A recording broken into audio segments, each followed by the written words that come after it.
G.I. Joe。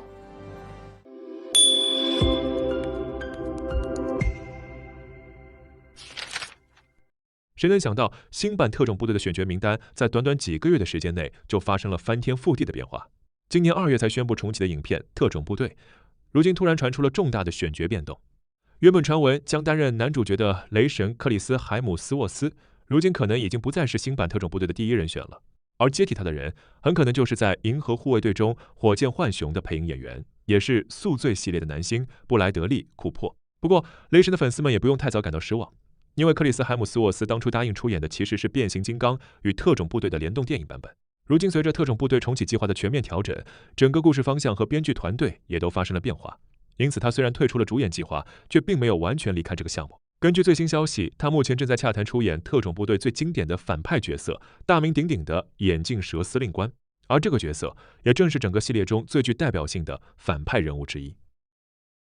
此外，《侏罗纪世界》和《银河护卫队》的主演克里斯·普瑞特也很可能将扮演人气角色野蛮人开膛手路霸，而曾出演《白莲花大饭店》以及《辐射》的瓦顿·戈金斯则有望饰演另一位经典角色汤姆斯将军霍克。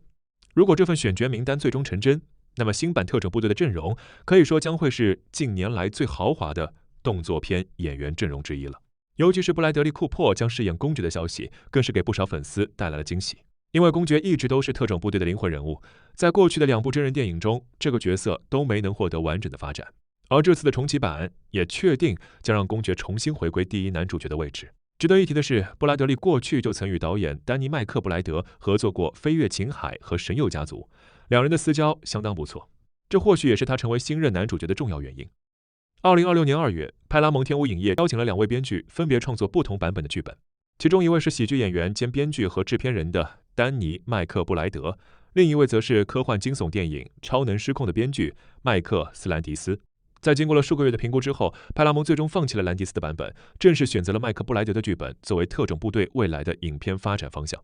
近日，麦克布莱德也首次公开分享了自己新版特种部队的创作理念，他甚至还透露了不少剧情的具体细节。在知名娱乐访谈播客节目 Happy Sad Confused 中，麦克布莱德表示自己从小就是特种部队的忠实粉丝，不仅收藏过大量玩具，也是一名相关动画和漫画的狂热爱好者。他甚至坦言，特种部队在他心中的地位甚至比星球大战还要高。之后，他还邀请了喜剧剧集《神佑家族》的编剧杰夫·弗拉德利和约翰尔·切里一起创作剧本。更值得关注的是，麦克布莱德强调，这部新版特种部队并不会延续自己过去擅长的喜剧风格，而会是一部偏向现实主义的悬疑动作电影。对比前作，整体基调将比较严肃，可以说是一部更加贴近军事谍战类型的影片。此外，麦克布莱德还表示，漫画中眼镜蛇组织的秘密据点春田镇也将首次成为真人电影中的重要舞台。春田镇是眼镜蛇组织的重要据点，也是漫画中最经典的设定之一，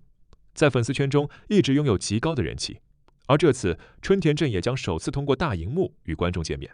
根据麦克布莱德的说法，派拉蒙目前对剧本相当满意，因此他预计影片将在2027年正式开拍。如果项目的推进顺利，这也意味着沉寂多年的特种部队系列终于迎来了真正意义上的全面重启。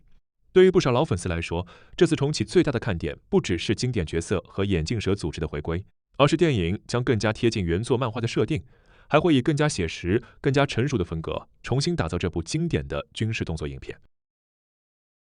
这里是影视查克 Think Check， 每天与您分享最新的海外影视资讯。